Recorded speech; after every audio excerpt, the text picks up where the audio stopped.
ఈరోజు ఒక విషయం మీ అందరికి చెప్పాలనుకుంటున్నాను. సో నేను మీకు గైనకాలజిస్ట్ అంటే ఏంటి, లేడీస్ రిలేటెడ్ ప్రాబ్లమ్స్ ని మాట్లాడే డాక్టర్ని, ట్రీట్ చేసే డాక్టర్ని. ఓకే, మీరు ఇంతమంది పెద్దవాళ్ళందరూ ఉన్నారు కదా. ఈరోజు మే 28 డేట్. మే 28 ని వరల్డ్ లో ఏం చెప్తుంది, ప్రపంచం మొత్తం మీద ఈ డేట్ ని గుర్తించింది. ఎందుకు గుర్తించింది అంటే మెన్స్ట్రువల్ హైజీన్ డే. ఇంగ్లీష్ లో, తెలుగులో చెప్పాలి అంటే మెన్సెస్ వస్తున్నప్పుడు హైజీన్ అంటే జాగ్రత్తలు తీసుకునే రోజు అని అర్థం. అసలు ఎందుకు మెన్స్ట్రువల్ హైజీన్ డే మే 28నే పెట్టారు అంటే, మే అంటే అంత 5వ నెల. నార్మల్ గా ఒక అమ్మాయి, ఏ అమ్మాయికైనా నార్మల్ మెన్సెస్ బ్లీడింగ్ అంటే ఏంటంటే 5 రోజులు బ్లీడింగ్. 3 రోజులు కానీ 4 రోజులు కానీ 5 రోజులు కానీ మాక్సిమం 5 రోజులు బ్లీడింగ్. కాబట్టి normal is 5 days, up to 5 days. 5 రోజులు అవ్వాలని రూల్ కాదు, అప్ టు 5 days. అండ్ 28 ఇవాళ డేట్ కదా. ఎందుకు 28? యూజువల్ గా ఏ అమ్మాయికైనా మెన్సెస్ యావరేజ్ 28 days పీరియడ్ వస్తుంది. కాబట్టి 8వ నెల 28వ తారీఖు 5వ నెలని మెన్స్ట్రువల్ హైజీన్ డే గా గుర్తించింది ప్రపంచం. అయితే నార్మల్ గా 5 రోజులే బ్లీడింగ్ అవ్వాలా అంటే up to 5 days normal. More than 5 days అయితే బ్లీడింగ్ ఎక్కువైపోతున్నట్టు. ఓకే, 28 days కే అవ్వాలా అంటే కాదు. 23 days నుంచి అంటే మెన్సెస్ డేట్ కి 5 days ముందర అంటే 23 days నుంచి, అలాగే 5 days తర్వాత అంటే 35 days వరకు ఆల్మోస్ట్. అంటే నార్మల్ గా పీరియడ్ అన్నది అమ్మాయికి 28 days యావరేజ్ అయినప్పటికీ 5 రోజుల వరకు ముందరికి వెళ్ళొచ్చు, 5 రోజులు లేట్ గా వెళ్ళొచ్చు. సరే సార్, నాకు తొందరగా పీరియడ్ వచ్చేస్తుంది, డేట్ మారిపోతుందని చాలా మంది పేషెంట్స్ చెప్తూ ఉంటారు. డేట్ మారడం కాదు, అప్ టు 2, 3, 4, 5 days ముందర, up to 1, 2, 3, 4, 5 days later is a normal periods only. Okay, అసలు ఎందుకు ఈ మెన్స్ట్రువల్ హైజీన్ డే ని వరల్డ్ గుర్తించింది? ఈ రోజు అసలు ఎందుకు ఈ డే ని డాక్టర్లు అన్న వాళ్ళు ఊర్లో ఉన్న సమాజంలో ఉన్నటువంటి మనుషులతో, అది ఆడవాళ్ళు అవ్వచ్చు, మగవాళ్ళు అవ్వచ్చు, పెద్దవాళ్ళు అవ్వచ్చు, చిన్నవాళ్ళు అవ్వచ్చు, అందరితో ఈ రోజు ఎందుకు మాట్లాడమని చెప్పింది అంటే, ఇప్పటికీ కూడా పల్లెటూరులో ఆడపిల్లలకి మెన్సెస్ వస్తే ఒక ఇంట్లో సపరేట్ గా ఉంచడం, వాళ్ళకి సపరేట్ బట్టలు ఇవ్వడం, వాళ్ళ ఇంట్లో ఎక్కడ తిరగకూడదని చెప్పడం, వాళ్ళకి సపరేట్ ప్లేట్ లో ఫుడ్ పెట్టడం, ఇవన్నీ చేస్తూ పాత రోజుల నుంచి కూడా వస్తున్న ఆచారం. ఈవెన్ నేను మా ఊర్లో ఉన్నప్పుడు కూడా ఆచారం నేను అదే చూసాను చిన్నప్పుడు. ఇప్పుడు పల్లెటూరులో కూడాను నేను కొంచెం పెద్ద అవడం అయిన తర్వాతనే స్టార్ట్ చేస్తారు ఇంట్లో ఇంక కలిపేసుకోవడం. ఇప్పుడైతే ఇంచుమించుకి ఇంట్లో అందరూ మెన్సెస్ వచ్చినప్పుడు తిరుగుతున్నారేమో, కానీ ఇంకా పల్లెటూరులో ఇప్పుడు కూడా 3 రోజులు స్నానం అయినంత వరకు బయట ఉంచుతారు. ఎందుకు అలా ఉంచుతున్నారు అంటే, స్కూల్ పిల్లలు ఏం చేస్తున్నారంటే 3 రోజులు స్కూల్కి వెళ్ళడం మానేస్తున్నారు. బాగా ఆచారాన్ని పాటిస్తున్నటువంటి పల్లెటూరులో ఉన్న వాళ్ళు, టీచర్లైనా ఉద్యోగస్తులైనా కూడా ఎక్కడికైనా వర్క్ చేయాల్సి వెళ్ళాల్సి వచ్చినా కూడా, పొలం పనులకు వెళ్ళాలన్నా లేదా ఇంట్లో పనులకు రావాలన్నా, మా ఇంట్లో సపోజ్ మన ఇంటి రోజు మార్నింగ్ సామాన్ గిల్తోటానికి వచ్చే పనులు సర్వెంట్స్ కూడాను ఫస్ట్ 3 days అమ్మ మీరు రావద్దు మా ఇంటికి అని చెప్పి ఆపిస్తూ ఉంటారు. అంటే వాళ్ళకి ఆ రోజు జీతాలు కట్ అయిపోయి, డబ్బులు కట్ అయిపోయి, సాలరీస్ తగ్గిపోయి, స్కూల్ పిల్లలు స్కూల్కి వెళ్ళడం అని క్లాసులు ఎగ్గొట్టేస్తున్నారు. అసలు ఇవన్నీ అవసరమా? 3 రోజులు దూరంగా ఉంచడం అవసరమా? గవర్నమెంట్ ప్రపంచం అంతా ఏం చెప్తుందంటే 2030 సంవత్సరం కల్లా అసలు ప్రపంచంలో ప్రతి ఒక్కరు కూడా నార్మల్ ఉన్నది, మెన్సెస్ అనేది ఒక నార్మల్ ప్రక్రియ. బాడీలో ఈరోజు ఇప్పుడు ఎలా చెమట వస్తుంది, ఇది ఒక నార్మల్ ప్రక్రియ. కొద్ది మగపిల్లలు పెద్ద మీసాలు గెట్టాలు రావడం ఒక నార్మల్ ప్రక్రియ. అమ్మాయిలు పెద్ద అవుతున్న కొద్ది బ్రెస్ట్ పెరగడం, హెయిర్ పెరగడం, చంకల కింద పాస్కెళ్ళ దగ్గర అలా హెయిర్ పెరగడం, 11, 12, 13, 14 సంవత్సరాల కల్లా మెచ్యూర్ అవ్వడం ఒక నార్మల్ ప్రక్రియ. ఒక పెరుగుదలలో అదొక నార్మల్ అని అనుకోలే తప్ప అమ్మాయి మెచ్యూర్ అవగానే అమ్మాయిని ఇలా చూడటం అంటే, అమ్మాయిలు కొంచెం అట్రాక్టివ్ గా ఉంటారు, అబ్బాయిలు అన్న వాళ్ళు చూడడం అనేది సహజం. ఎందుకు? హార్మోన్స్ అలా చేస్తాయి. కానీ మనం ఏ రోజైతే పల్లెటూరులో అలాంటి అమ్మాయిలు మనం బయట పెట్టేస్తున్నాం 3 రోజులు ఇంట్లో రాకుండా, వీధిలో ఉన్న వాళ్ళందరూ కూడా అదొక ఫోకస్. మా ఇంట్లో మా పాప మెచ్యూర్ అయింది, లేదా మెన్సెస్ అయ్యింది, లేదా నేను మెన్సెస్ అయ్యానని చెప్పుకోవడానికి ఊర్లో జనాలందరికీ అర్థమైపోదా ఈ రోజు ఆవిడ మెన్సెస్ అయ్యిందని. ఊర్లో ఉన్న మగవాళ్ళకి ఆడలకు అందరూ తెలిసిపోతుంది పల్లెటూరులో. అలాంటిది జరగకూడదు. అలాంటి సోషల్ గా ప్రాబ్లమ్స్ మనం క్రియేట్ చేసుకోకూడదు.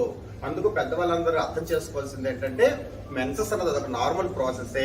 దానికోసం మనం సపరేట్ గా ఇంట్లోంచి బయట పెట్టుకునే అలాంటి మూఢనమ్మకాలు, మూఢ ఆచారాలు ఇంకా సమాజంలో జరగకూడదు అని తెలియజేయడం కోసం మే 28 అన్నది ఒక రోజు ప్రపంచం మొత్తం మీద కూడాను ఈ రోజును గుర్తిస్తూ 2030 కల్లా అసలు ఇలాంటిది ఉండకూడదు, ఎవరు పాటించకూడదు, అందరం ఒకటే అన్నది తెలియాలి. అయితే మరి పాత రోజుల్లో చేశారు కదా, మరి దాన్ని మనం సమర్థించాలా లేదా? పాత రోజుల్లో 20-30 సంవత్సరాల క్రితం పోనీ ఈ రోజు కూడా పాటిస్తున్నారు పక్కన పెడితే 20-30 సంవత్సరాల క్రితం ప్రతి ఒక్కరూ ఆ విషయాన్ని పాటించారు. పోనీ ఒక శతాబ్దం క్రితం అందరూ పాటించారు కదా. ఎందుకు పాటించారు ఆ రోజుల్లో? కారణం ఏంటంటే ఈ రోజుల్లో ఉన్నటువంటి మందులు కానీ ఈ రోజులంతా ఈరోజు చిన్నది ఇలా అవగాహన చేయగలిగేసుకుంటాం వెళ్ళి. బట్ ఇప్పటికీ పల్లెటూరులో చదువు లేని వాళ్ళు ఏం చేస్తారు కానీ. బట్ మన కరోనా వచ్చినప్పుడు అందరూ హ్యాండ్ వాష్ చేయడం బాగా నేర్చుకున్నాం. అంత ముందర హ్యాండ్ వాష్ కూడా సరిగ్గా చేసేవాళ్ళం కాదు. సో మెన్సెస్ బ్లీడింగ్ అంటారు, ప్యాడల్ అంటారు, దురద అంటారు, గోపుకుంటుంటారు, ఇలా చేపెట్టి ఇక్కడ పెట్టి మళ్ళీ దాంతో వంటకి వెళ్ళిపోయి సామాన్తో బట్టలు తీసి మళ్ళీ దాంతో మనకి ఏమమ్మా మంచినీళ్ళు ఇవ్వమ్మా అంటే ఆ గ్లాస్తో మంచినీళ్ళు తెచ్చేసి అనుకోకుండా ఇన్ఫెక్షన్ బ్యాక్టీరియా మన చేతిలో చేరిపోయింది. పాత రోజుల్లో మన పూర్వీకులు ఎవరికి కూడా పూర్వీకులు అనుకుందాం, పోనీ మనందరూ తెలివైన చదువుకున్న మోడర్న్ పీపుల్ అనుకుందాం, పాత వాళ్ళందరూ పూర్వీకులు అనుకుందాం. ఆ రోజుల్లో నాలెడ్జ్ లేదు, అసలు హైజీన్ అంటే ఏంటో తెలియదు. అందుకు ఆ రోజుల్లో ఎక్కువ ఇన్ఫెక్షన్స్ డిసీజెస్, ఎక్కువ ఫీవర్, మెన్సెస్ లో కడుపుల నొప్పి, ఇవన్నీ ఎక్కువ వస్తూ ఉండేవి ఆ రోజుల్లో. ఇప్పుడు అవన్నీ తగ్గిపోయి. కారణం ఏంటి? ఈ రోజు మనం అప్పటికి ఇప్పటికీ కొన్ని జాగ్రత్తలు పాటిస్తున్నాం కనుక ఇప్పుడు మనకి అలాంటి రోగాలన్నీ కూడా దూరం అయ్యాయి మనకి. కానీ ఆడవాళ్ళు పల్లెటూరు నుంచి వస్తున్న ఈ రోజు కూడా నా దగ్గర నుంచి సపోజ్ ఇక్కడ సిటీ పీపుల్ ఉన్నారు అనుకుందాం, ఇక్కడ పల్లెటూరు పీపుల్ ఉన్నారు అనుకుందాం. వీళ్ళ ప్రాబ్లమ్స్ రొటీన్గా ఏముంటాయి తెలుసా? నాకు మెన్సెస్ సరిగ్గా రావట్లేదు, మెన్సెస్ వస్తే బ్లీడింగ్ అవుతుంది అంటారు. ఇక్కడ ఉన్న వాళ్ళు ఏం చెప్తారు తెలుసా? నాకు వైట్ డిశ్చార్జ్ అవుతుంది, నాకు కడుపులో నొప్పి వస్తుంది, వైఫ్ అండ్ హస్బెండ్ కలిసి వచ్చిన పెయిన్, దురద, పిచ్చింగ్ ఇలాంటివి చెప్తారు, యూరిన్ ఇన్ఫెక్షన్ ఇలాంటివి చెప్పుకుంటారు. మరి ఎందుకు చదువుకున్న వాళ్ళకి వీళ్ళకి తేడా? This is the difference, hygiene difference. Hygiene is how అంటే మనం ఎలాగ క్లీన్ చేసుకుంటాం ఆ పార్ట్స్ ని అన్నది, దట్ ఈస్ కాల్డ్ హైజీన్. అయితే ఏంటి జాగ్రత్తలు తీసుకోవాలి. ఇప్పుడు నాకు తెలిసి ఇక్కడ ఉన్న వాళ్ళందరూ కూడా శానిటరీ నాప్కిన్స్ వాడతారు మోస్ట్లీ కదా. శానిటరీ నాప్కిన్స్ అసలు ఎలా వాడాలి? స్కూల్ పిల్లలు, కాలేజ్ పిల్లలు, లేకపోతే మీ నర్సెస్ ఇలాంటి వాళ్ళు ఏంటి, మార్నింగ్ 8 o'clock 7 o'clock ఇంటి దగ్గర బయలుదేరుతారు, మళ్ళీ సాయంకాలం 5 or 6 ఇంటికి వెళ్తారు.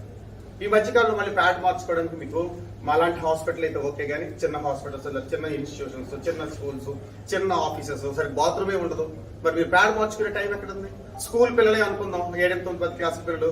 ఈ రోజు గవర్నమెంట్ స్కూల్స్ జగన్ వచ్చిన తర్వాత నాడు నేడు స్కూల్స్ మారే, టాయిలెట్స్ మారే. కానీ పాత రోజులు ఆలోచించుకుందాం, అసలు టాయిలెట్ ఉందా స్కూల్లో? అసలు టాయిలెట్ లో మనం అడుగు పెట్టగలమా?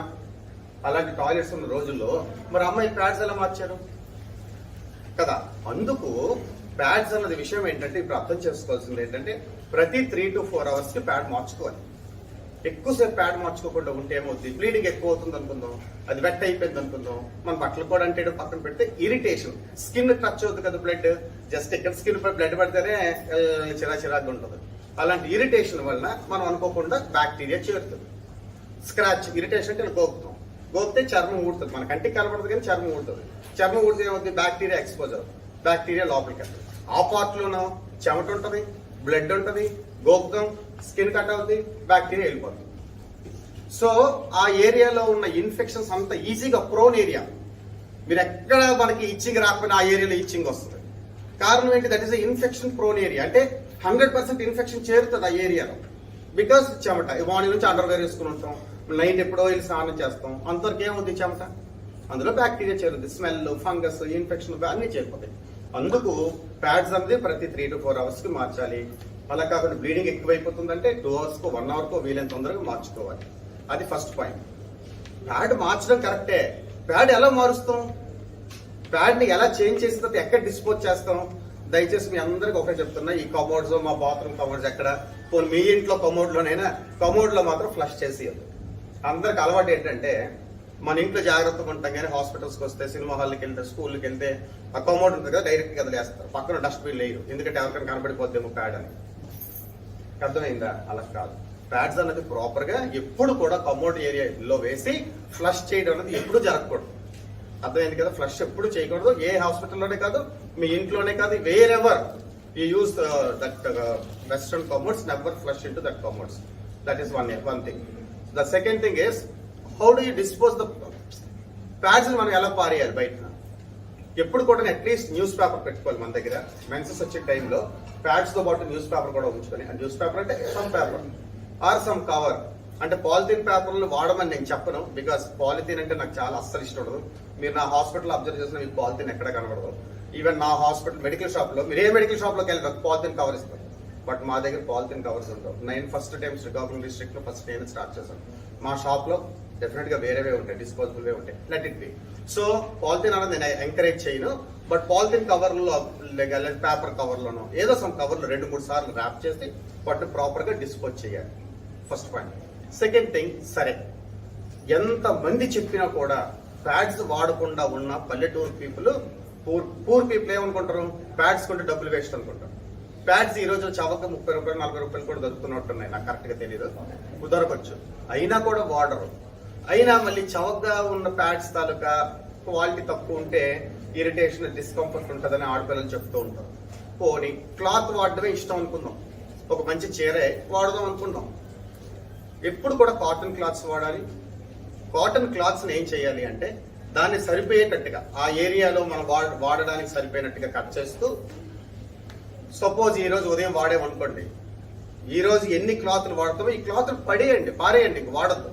అది పెద్ద కాస్ట్ కాదు కదా, మన ఇంట్లో వాడినవి మన చీరలే కదా, చిరిగిపోయిన చీరలే కదా. దాన్ని ప్రాపర్ గా వాడి ఏ నెలలో ఆ నెలవి పారేయడమే. పాత రోజుల్లో, బట్ ఈ రోజుల్లో ఎలా ఉందో నాకు తెలియదు కానీ పాత రోజుల్లో అయితే వాటిని సపరేట్ గా ప్యాక్ చేసి చాకులోకి ఇచ్చి ఉతికించి, లేదా మనమే ఉతికి ఆరబెట్టి, నేను మా ఊరు తోటల్లో చూసేవాడిని, ఆ చెట్ల మీద సాళ్ళు ఉంటాయి దాని మీద ఆరబెట్టేవాడిని. దానికి ఒక క్లాత్ అన్నది ఉతికి ఆరబెట్టి ఎండలో ఉంచితే తర్వాత సాయంకాలం తీసా లేదా రేపు ఉదయం తీసో వాడదాం అనుకుంటే దాన్ని ఒకసారి ముక్కు దగ్గర పెట్టి చూడండి ఎంత ఫౌల్ స్మెల్లింగ్ ఉంటుందో.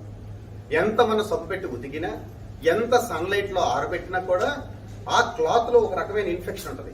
దీన్నే ఇంగ్లీష్ లో టాక్సిక్ షాక్ సిండ్రోమ్ అని ఎంతమంది లేడీస్ చనిపోయారు పాత రోజుల్లో. ఈ రోజు అంత ఎక్కువ లేదు, బట్ పాత రోజుల్లో ఎంత ఎక్కువ ఇన్ఫెక్షన్ ఉంటుందంటే ఈ రోజు ఇప్పటికి కూడా చాలా మందికి నేను ఆపరేషన్ చేస్తుంటాను. ఈ మధ్య కాలంలో నర్సంపేట ఆ పల్లెటూరు లోపల ఉన్న ఊర్లో చేశాను సర్జరీ. లోపల అంత బాగానే ఉంటుంది, ప్రీతి నొప్పి. ఈ పార్ట్ స్కాన్ చేసి చూస్తే పస్ పాకెట్స్, ఇటొక పస్ పాకెట్ అటొక పస్ పాకెట్. ఎలా వెళ్ళింది కడుపు లోపలికి pus? The only area is from down to below above. ఆ పార్ట్ నుంచి లోపలికి వెళ్ళాలి ఇన్ఫెక్షన్. ఎందుకు వెళ్ళింది? ఎలా వెళ్ళింది?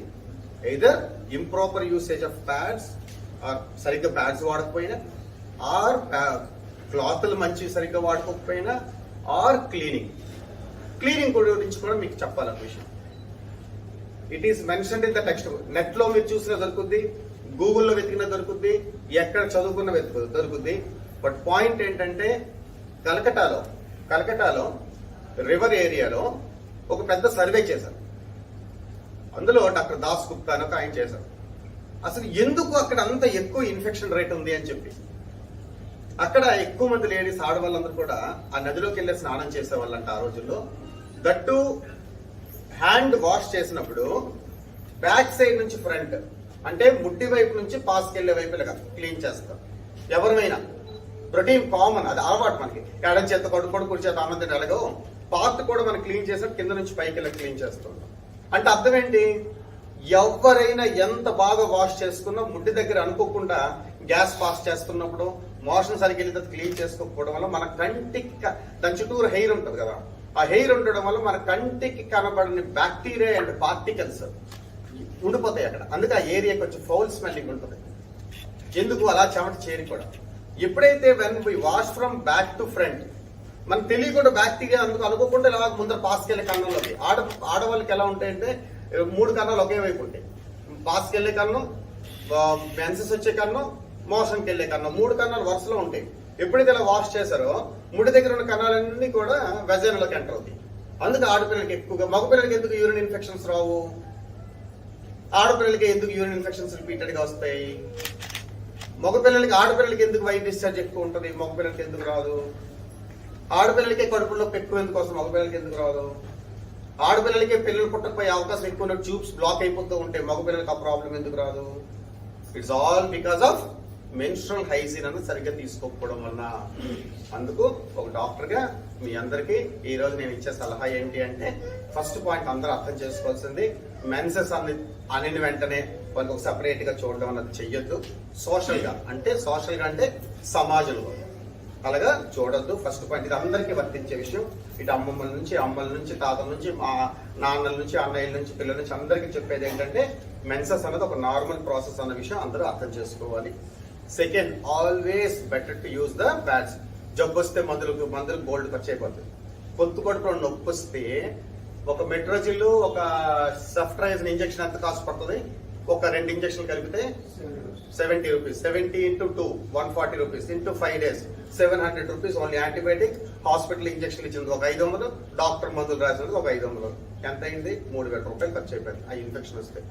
రాకుండా మన ఆరోగ్యం కోసం మనం పాటిస్తే 300 రూపాయలు ఎంత, 400 రూపాయలు ఎంత ఖర్చు అవుతుంది నాకు మంచి ప్యాడ్స్ వాడుకుంటే కదా. 3.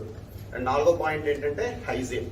ఆల్వేస్ కరోనానే కాదు, అన్ని డిసీజెస్ కి, సమస్తం అన్ని డిసీజెస్ కూడా proper hand wash is very important. కంట్లో పెడతాం, ముక్కులో పెడతాం, చెవిలో పెడతాం, నోట్లో పెడతాం, అన్నిట్లో వేలు పెడతాం.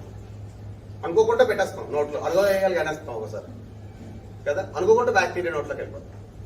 అన్నం తిన్న వెంటనే చాలా మందికి అలవాటు చేయాలనుకోవడం, అవునా కదా. అందుకు హ్యాండ్ వాష్ అనేది చాలా ఇంపార్టెంట్.